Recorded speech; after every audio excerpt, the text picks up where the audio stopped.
Debt Commission, FreedomWorks? Anybody? Okay, a few of you. Well, you've all heard about the debt ceiling vote in August that Congress voted to raise the debt limit by over $1 trillion with a stroke of a pen. A lot of Republicans voted, supposed conservatives, to do that. They voted for that. It funded, gave Obamacare funding, it gave President Obama coverage until after the election, and it threw our country into another $1.1 trillion in debt. But in that compromise, supposedly the Republicans compromised and said, well, it's the best deal we could get. They formed a super committee to work on reducing the budget deficit. And this super committee is 6 Republicans, 6 Democrats. And $1.3 trillion is what they're looking to cut in 10 years.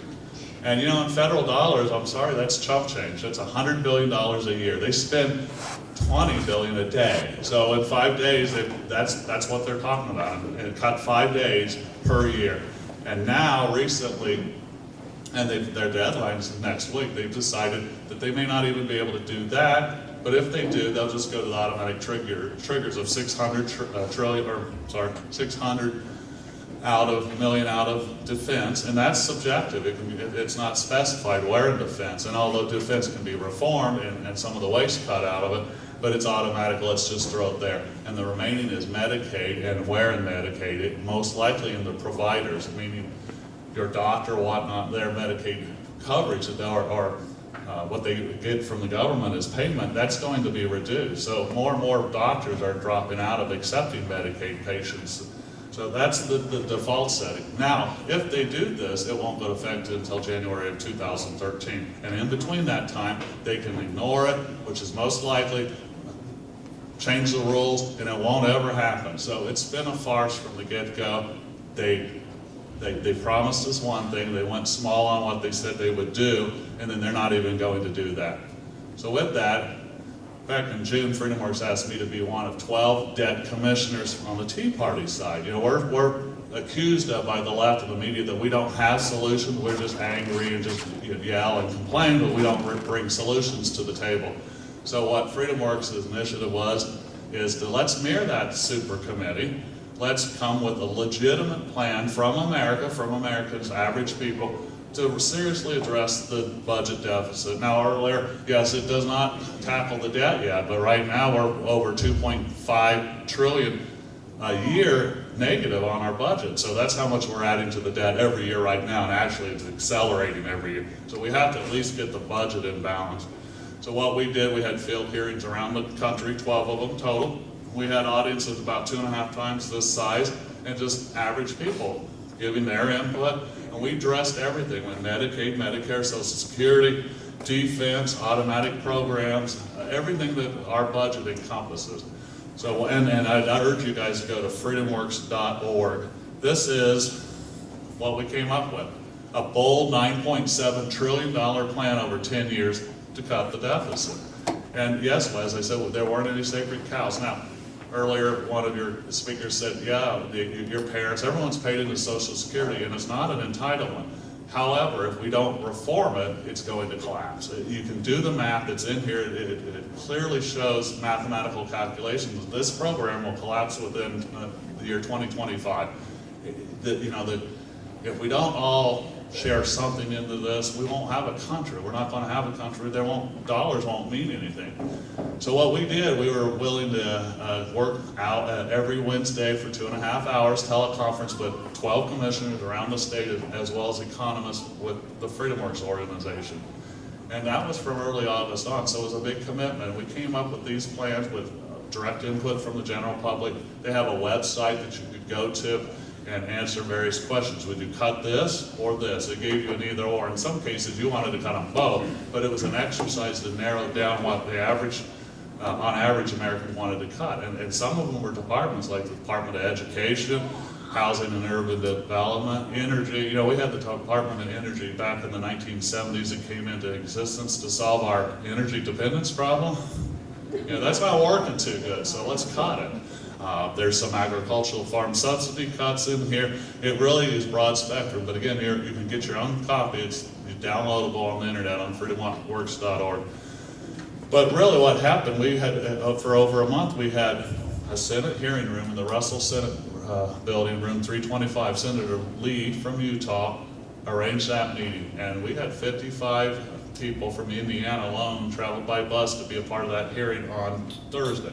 It was just to testify as a hearing to share with those in attendance, as well as some congressional delegations, senators, and so forth, to show what we have. We have a real working plan.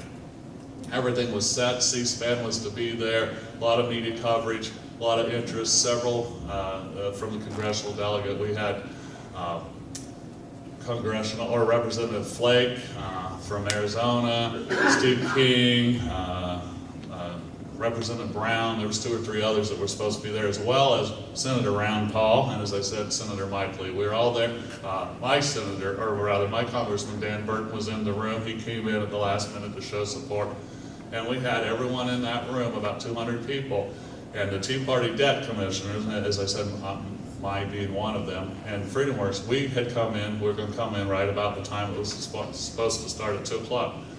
We got on the 3rd floor and we were met by the Capitol Police and said, "You're not going any further down this hall." Oh, well, why not? And we were getting texts from the people in the room saying, "What's going on? They're shutting us down." Senator Schumer, the Senate, as you guys know, is still controlled by the Democrats. Senator Schumer, head of the Senate Rules Committee, decided you can't have a simulated hearing, meaning it can't look like a hearing if it's not part of official business. And now that wasn't really a hearing per se. It wasn't on the record. It was a meeting. And a senator, Mike Lee, arranged that. It was all approved. So at the last minute, when all this was getting publicity, they decided they didn't like that. And to make an added insurance, they also said there was a suspicious package in the next room, i.e. a bomb, is what the Capitol Police told us. So we had to leave the area. I wasn't allowed to go. I was 2 rooms over from that room. I couldn't get in. You could go upstairs or you could go downstairs. Funny thing, because if there was a bomb in the building, why wasn't the building evacuated? Plus, they told the Tea Party people to go upstairs or downstairs directly above the room that was in question. So, that was a smoke screen. It really was.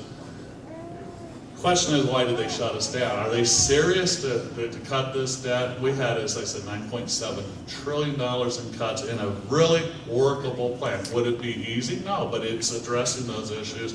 And everybody was there, traveled from Indiana, Ohio, West Virginia, the Carolinas. We had people from Utah, Nevada, New Hampshire. A lot of people spent a lot of time to just come to that meeting, not to mention all the hours that we put into this plan. So my question was, and was really everyone's question, is why didn't they want to hear that? Why did they shut us down? What were they afraid of? The truth? Freedom of speech died that day. At least part of the freedom of speech died that day. That is our home. That's our houses or our buildings. They work for us. We're not their servants. They're ours. We're the master. But they didn't want to hear it. And why not? And that really leads you to the question is, okay, or do they really understand the calamity we're facing if we don't solve this debt? Here's an analogy.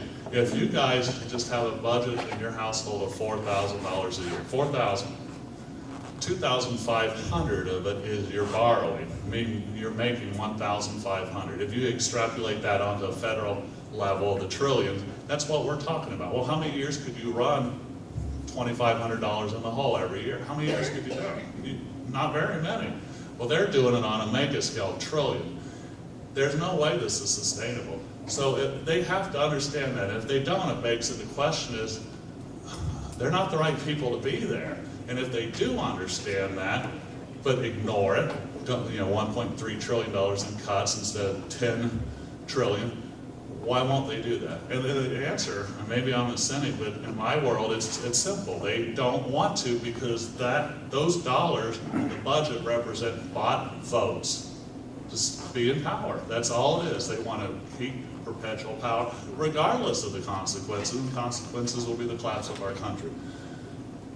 So we were shut down, and what did we do? We had to scramble. Fortunately, and many people have heard in this room, Hillsdale College in Michigan. Well, they have a place a satellite office in Washington, and it's called the Kirby Center. They were very gracious to let us in. We ran about 30 minutes late from our original start time. We did have some media there. But at that point, the tone of our meeting changed a little bit. It was really raucous. Senator Lee was fired up. He was upset that he was told he couldn't do this when he was promised earlier he could. We had several congressmen that had come in that weren't originally scheduled to be a part of our meeting that showed up. Most of them gave a raucous speech. You fired up the crowd that this is not going to stand. In fact, before it was over, one congressman said he would sponsor our bill and make sure it saw a hearing in the House of Representatives. He hopes to make it into a bill and see if it'll pass. So that's something we didn't count on. But it went through and we all testified on what we were to cut. And when we were looking at that, some of people, it was discussed, do we do kind of middle of the road, do we kick around the edges, or do we go big? And part of my testimony was, we're going to go bold or we're going to go home, because we have to do this as a Tea Party, and it wouldn't be our style to take our cue from Congress and just kick this can down the road. That's not our style as a Tea Party. So we had real solutions that they didn't want to hear. Now I have and if you'd like them, I have about 20 copies of a typed out letter to the editor to Charles Schumer and Lamar Alexander, which is the Republican senator on the Rules Committee too, expressing your outrage that American citizens were denied their right to speak in our building. Our tax-paying dollars pay for that building. So we were denied that. And again, all of you should be appalled, because what happened that day, and Beth can be a testament to this, they assaulted our liberties. I mean, in that place where they all took the oath to uphold and defend the Constitution of the United States, among them our Bill of Rights and our First Amendment, the freedom of speech, they denied that to us that day. They're arrogant, and it's time to make them pay. And the day and the way to make them pay is November of next year. We have to vote these people out. And I overheard it doesn't matter if it's an R or a D, it doesn't matter. Tea Party at this point, I was a lifelong Republican until I got in the Tea Party. We are equal opportunity offenders, if you want to call us that. My efforts against Senator Litter, he's a Republican, but he's not conservative. So we have to take our country back by voting these people out and be held accountable. Now earlier I was asked if I've gotten much hate mail. Frankly, no, and surprisingly not. I don't know why that is. Trust me, I'm not looking for that. But I do rock the boat. I ruffle a few feathers, but time's short. I had other things to do. I was going about minding my business, working hard, being self-employed, following the rules, and then all of a sudden I woke up and realized they're coming after my country, my livelihood, and my family. The three things I hold the dearest, they're going after. So what self-respecting individual wouldn't stand up and fight back? Now I'm fighting back peacefully, and that's why we need to do this. But you got to get out of your comfort zone. You've got to be outspoken, or find out what your talents are, as these tables as you broke up. What are your talents? You have to engage with people. You've got to do the hard stuff and keep hammering away, because if not, we'll all suffer. I was at a fundraiser a couple weeks ago with Freedom Works, and there were some really extremely wealthy individuals there. And some activists were brought in to tell our stories and hope that they would open up their pocketbook to allow Freedom Works to do what they do to help us so we could do what we do. And some of them started to understand that, yeah, we'll fight. And that's what I told them. I said, I'll fight the battle, but I can't do it alone. I'm not a self-made millionaire. In fact, my business is half of what it used to be before 2008. How much longer can we take this? If President Obama wins, I don't see my business staying afloat, and I'm not unique in that, really. I probably represent a lot of small business across the country. So can we weather this 7 more years, 3 more? We've been in it for 3 years, and if he's defeated, we've got at least 3.5 more years before it would even begin to change. So you're looking at an economic downturn of 6 to 7 years. If he's reelected, I'll keep fighting, but honestly, I'll be disheartened, because we just can't do this anymore. So what happened on Thursday, that was a travesty of justice of our country. And just because we're America doesn't mean we're always going to be. If they'll do that to us now, and things get worse, what do you think they're going to do to us? We are not exception to the past history of the world. If you look at, for example, within our own hemisphere, Venezuela used to be a free country, and look at it. It's going, it's Marxist right now. They could say socialist is Marxist. And frankly, my congressman calls our president a socialist, and it's Congressman Dan Burton. I said, Dan, he's a Marxist. Call it for what it is. He's a Marxist. And that's not what people thought. I hope they didn't think that. I think they just weren't informed. But we've got to do everything we can do. We've got to letters to the editor. We have to call them. We have to harass them. Frankly, harass them. Do it professionally, but be in their face. Hold them accountable. It takes very few phone calls to a congressman or a senator to get their attention. You would think it to be thousands and thousands. 50 is what I've told. They hear 50 in any given time, they start to look. Well, the other side, the liberal side, is doing that all the time. They've been at this longer than we have, and we've got to frankly beat them at their own game, but not like we saw earlier, not the Occupy crowd. So you look at all the overwhelming forces against our country, and it's frustrating. You think, can we ever survive? But what's the alternative? Let it happen? You know, I hope that when this is all over, obviously I want our side to win, but regardless of what happens, I will know, I'll be able to answer to my children and their children down the unborn children, that I fought. I did what I could do to help this country. And I know I know you guys share the same sentiment, but what I'm saying is what happened Thursday, that was a Tea Party having real solutions that they turned a blind eye. They didn't want to hear it because it would work. And that should be appalling to all you guys. It would work. They don't want to hear it. You've got to ask them why. I mean, that's an illustration that this country's probably in worse shape than you even thought it was. It's scary. And Beth, she was right there in the thick of it. You know, God bless her for she and her son coming out making that trip there. He saw firsthand what this country's facing.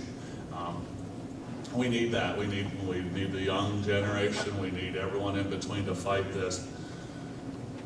But as I said, I would urge you guys to write these letters to the editor, just on your local issues, but I have copies on the national. They're going right to Schumer, so forth, and call them out. You can modify them if you like. I with the help of Freedom Works, put these together. I've added a little bit of the Indiana flair about the 55 from Indiana that went out there.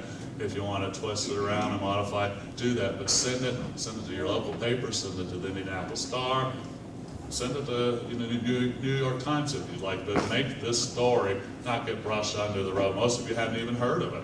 But look at the Google Tea Party Debt Commission and look what they did. And you should be outraged. We're under assault. We got to do all we can do to save this country. Now, I'm open to any questions if you have on any of that.